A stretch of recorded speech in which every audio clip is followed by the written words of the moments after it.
Hola, ¿qué tal? Muy buenas a todos. Bienvenidos de nuevo a su podcast Con un café nos entendemos en el segundo capítulo. Antes de comenzar quisiera darles las gracias por el apoyo que ha tenido el primer capítulo y pues trataremos de seguir así. El tema de esta semana trata de nosotros los humanos. Es un tema profundo sobre cómo hemos adaptado nuestra forma de confiar en las personas y cómo la tecnología ha llegado a formar parte de nuestra vida y de nuestras relaciones. No nos quedemos con la duda, así que vamos a preparar un café y comencemos.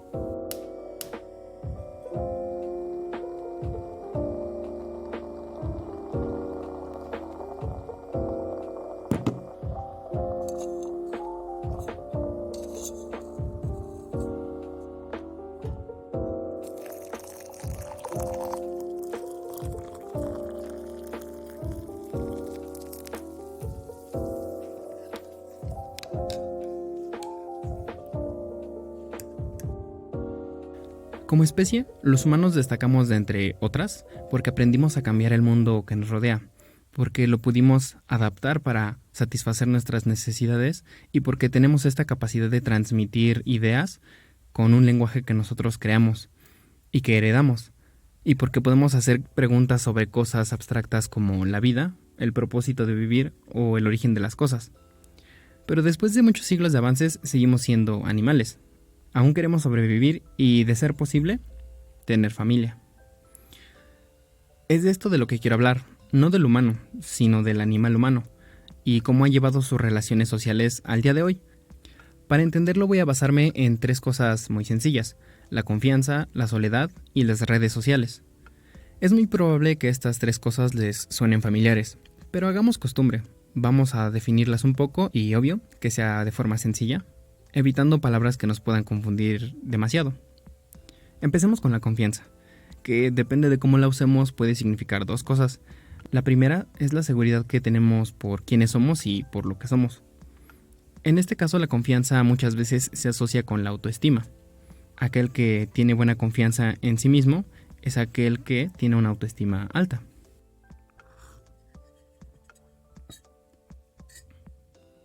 La segunda cosa que puede significar es la seguridad que le damos a ciertas personas o algunos grupos, de abrirnos con ellos y contarles cosas privadas o los sentimientos que tenemos, porque sabemos que estas personas no van a torcer o a romper nuestra confianza. Pero esto es importante: para que las personas se ganen nuestra confianza se necesita tiempo y méritos, es decir, pequeñas acciones que nos demuestren que no son malas personas, por decirlo de alguna forma, y que sí se preocupan por nosotros. Luego, ¿qué es la soledad? La soledad también puede verse de dos formas. Por ejemplo, es distinto sentirse solo a estar realmente solo. Estar realmente solo no es siempre malo. Hay muchos monjes en las culturas asiáticas que practican aislarse para encontrar iluminación o paz. Pero el sentirte solo significa que tú, a pesar de que estés rodeado de familiares o amigos, te sientes lejos de ellos. Y este sentimiento, hay que decirlo, es individual y no siempre es la realidad. Cuando hablamos de soledad, muchas veces se cree que solo le pasa a las personas con habilidades para socializar muy bajas, es decir, aquellos que son muy tímidos o introvertidos. Pero hay estudios que han demostrado que no importa si eres introvertido o extrovertido. Al final, esto no influye en si te llegas a sentir solo. De hecho, la soledad nos puede afectar a todos. Y no importa qué tan famoso, qué tan poderoso, qué tan guapo o inteligente seas. Incluso si tienes una personalidad muy carismática.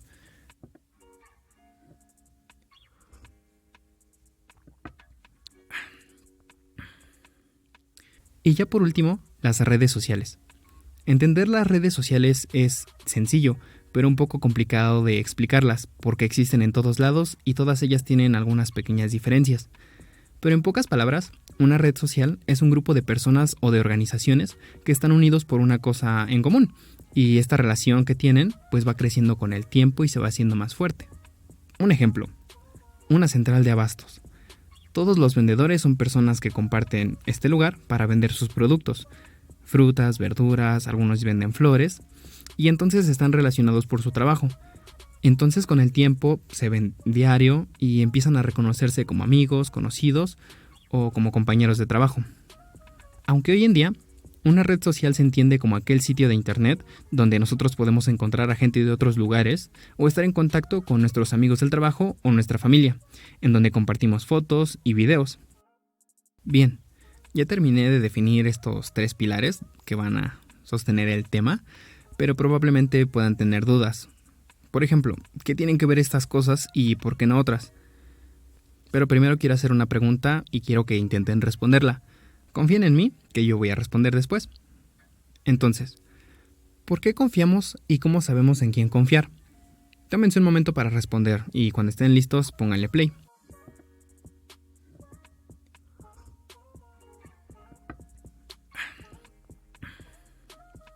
Listo.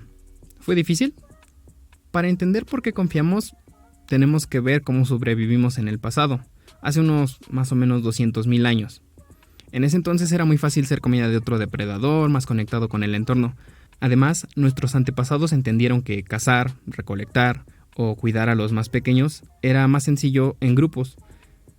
Al final, la selección natural hizo su trabajo y demostró que estar en grupo significaba una mayor probabilidad de sobrevivir, al menos para los humanos. Imaginemos que estamos viviendo en esa época y que hay un bebé por nacer en la manada. Este nuevo miembro de la manada es débil comparándolo con otros bebés animales, porque tardará unos 9 meses en aprender a caminar y aún así no lo hará bien. Hasta entonces lo van a cargar y lo alimentarán. Y aunque él aprenda a comer, sus mayores van a buscar el alimento por él. Este pequeño ser no tiene de otra, entonces acepta lo que le dan de comer. Pongamos atención a esto. Esta costumbre de tomar la comida de solo aquellos con los que se siente más identificado o cercano el bebé es la confianza. No es un valor abstracto, aquí es un instinto, uno de supervivencia.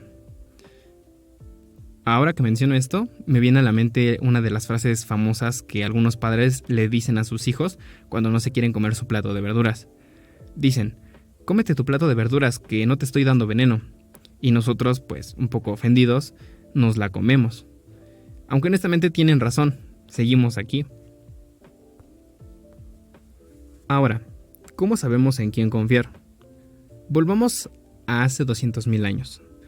Cuando los humanos aprendieron que estar en manada significaba sobrevivir, sus cerebros comenzaron a entender esto y con el tiempo aprendieron a identificar los gestos de otros humanos para saber cómo pensaban o cómo se sentían, para mantener y formar vínculos sociales, es decir, para no quedarse solos.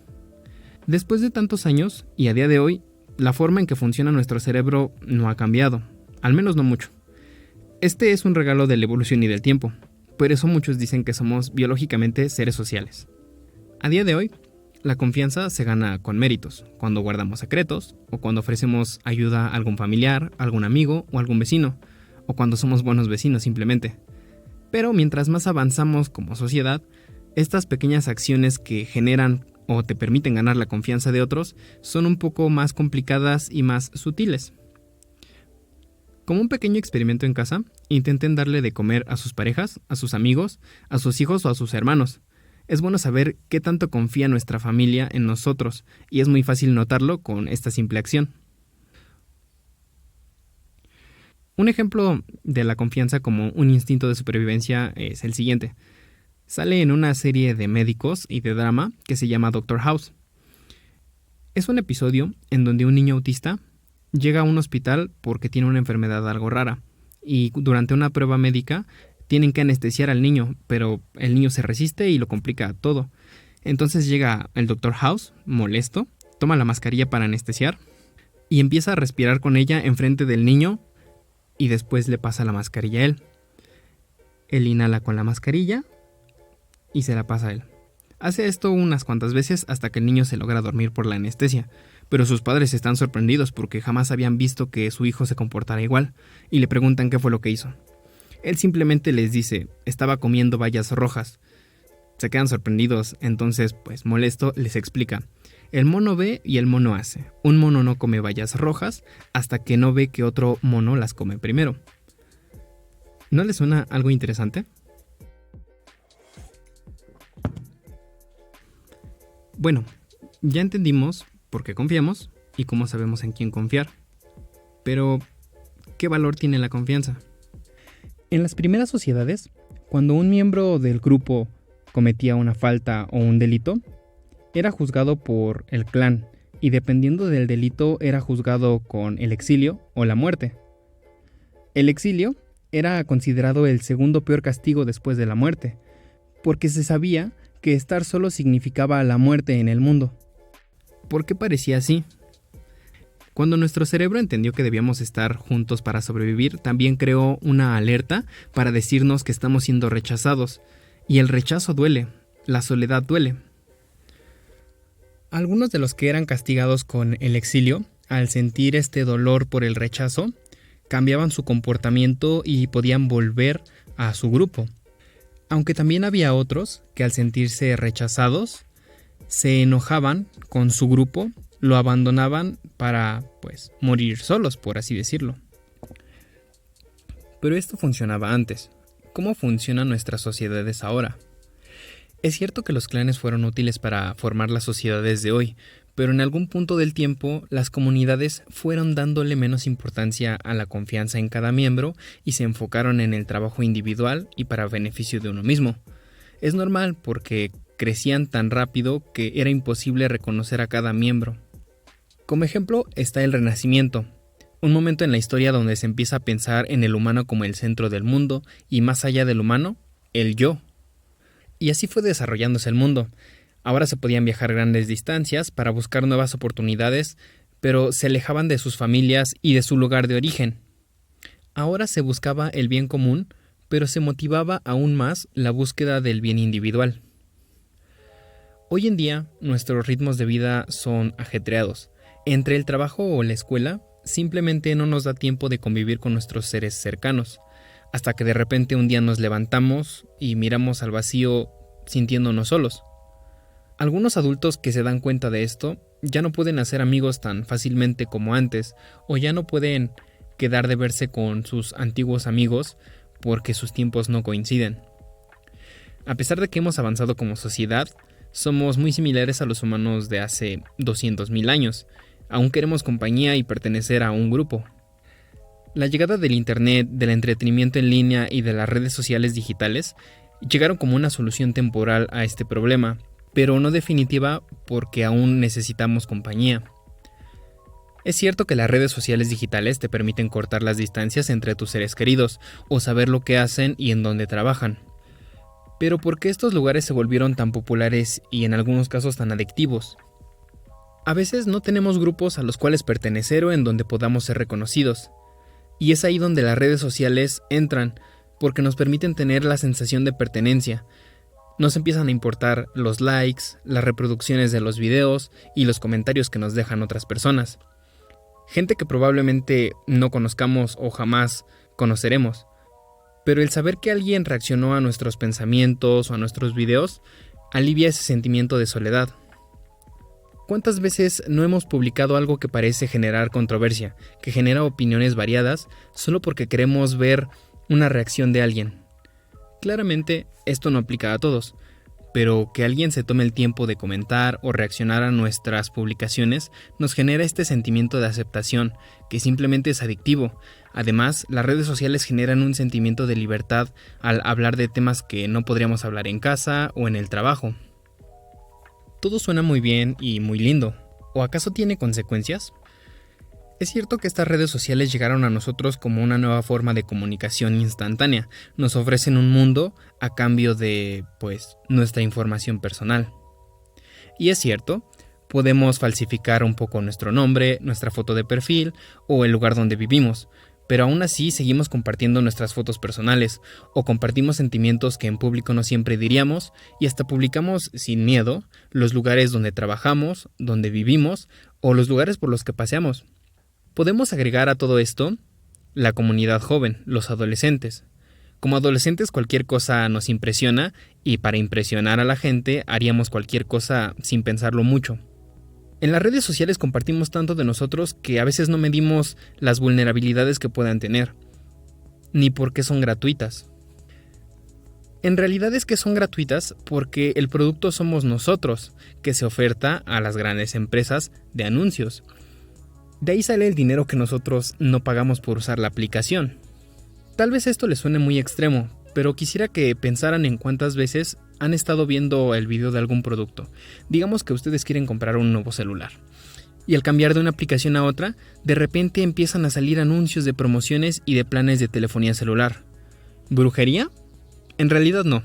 Son algoritmos que crearon para identificar, mediante la actividad que tienes en tus redes sociales, aquellos productos que te podrían gustar o que te interesan. Y estos algoritmos son tan precisos que parece que te espían de cerca. En realidad lo hacen y no te das cuenta. O no le das importancia. Volvamos a la pregunta de inicio. ¿Por qué decidí hablar de estos 3 temas? A decir verdad, durante las últimas décadas se ha registrado un número cada vez más alto de personas que se sienten solas. Algunas encuestas en Estados Unidos y el Reino Unido muestran que alrededor de un 20% se sienten con frecuencia solas, sin compañía. En el periódico Forbes se habla de un estudio sobre la soledad en los millennials, y es alarmante saber que un 42% de las mujeres catalogadas como millennials tienen más miedo de la soledad que de un diagnóstico de cáncer. Estos números sin duda son alarmantes, pero las causas son muy sencillas. Pasamos mucho menos tiempo con nuestros amigos o con nuestra familia por los horarios de trabajo largos y porque al llegar a nuestra casa preferimos descansar y ver Netflix, jugar a videojuegos hasta sentirnos cansados para luego irnos a descansar y al día siguiente comenzar la nueva rutina. Aunque nos entretienen las cosas como las series de temporada, los nuevos celulares a la venta, nuevos carros, a nuestro cerebro aún le importa mucho el contacto físico con otros, tanto que puede provocar dolor, el dolor social del que hablábamos, igual que la sed o el hambre, y que necesitamos saciar con la compañía de otras personas. Un artículo de la HRSA de Estados Unidos menciona que la soledad es igualmente dañina a fumar 15 cigarros al día, y este problema se presenta muy seguido en los días festivos, en los días donde se reúne mucha gente. Vivir solos, estar solteros o divorciados, o no participar en grupos sociales, incluso tener pocos amigos o relaciones muy débiles, son factores de riesgo que incrementan la soledad que se siente, incluso pueden apresurar la muerte. Regresemos con el dolor social. Si este dolor no es atendido, si no le hacemos caso a nuestra falta de relaciones sociales, nuestro cerebro comenzará a entender esta falta de acercamiento a otras personas como una amenaza. Y cuando nos vemos amenazados, entramos en un estado de alerta, de defensa, de preservación contra todo aquello que nos pueda hacer daño. Y entramos en un ciclo que se puede seguir repitiendo, donde nos alejamos de otros. Estamos en este modo de defensa que nos intenta proteger del daño, pero no hay ningún daño, porque el cerebro empieza a entender malas acciones de otros o cree que son señales de hostilidad. Esto nos hace alejarnos de otros y volvemos al ciclo. Es difícil salir de ahí porque la persona dentro de este ciclo se sigue sintiendo atacada y prefiere alejarse para que no la dañen. ¿Qué puedes hacer si te sientes así? Lo importante es reconocer lo que sientes. Está bien sentirte solo. Como humanos, todos podemos experimentarlo. Somos seres biológicamente sociales, pero es importante saber que alejarnos nos está haciendo más daño y que es probable que estemos viendo las cosas de otra forma. Pregúntate esto: ¿te estás alejando por miedo a que te lastimen? Cuando conoces a una persona, ¿estás anticipando que no van a ser buenos amigos o piensas que no le vas a agradar? ¿Has pensado que otras personas no te quieren? Intenta darle el beneficio de la duda a estas personas. Intenta volver a contactar con aquellos a los que alejaste. Intenta llamar a un amigo de hace tiempo, o habla con tus vecinos, o simplemente cuéntale a un familiar cómo te sientes. Pero no te precipites. Este no es un proceso sencillo. Tienes que mostrarle a tu mente que no estás siendo atacado. Tienes que ejercitar de nuevo tus relaciones sociales. Si sientes que es demasiado, no te preocupes. Puedes buscar ayuda de un profesional de la salud mental. Y recuerda, buscar ayuda no significa que seas débil. Significa que tienes el valor de reconocer lo que sientes y de que quieres cambiar y no quieres terminar en un mal lugar. Y bueno, amigos, espero les haya gustado el capítulo de esta semana. Si conocen a alguien que tenga un problema similar o que se sienta sola, por favor recomiéndenles este podcast y oriéntenlos para que busquen ayuda profesional. Háganles saber dentro de lo posible que no están solos. De nuevo, Muchas gracias por estar aquí.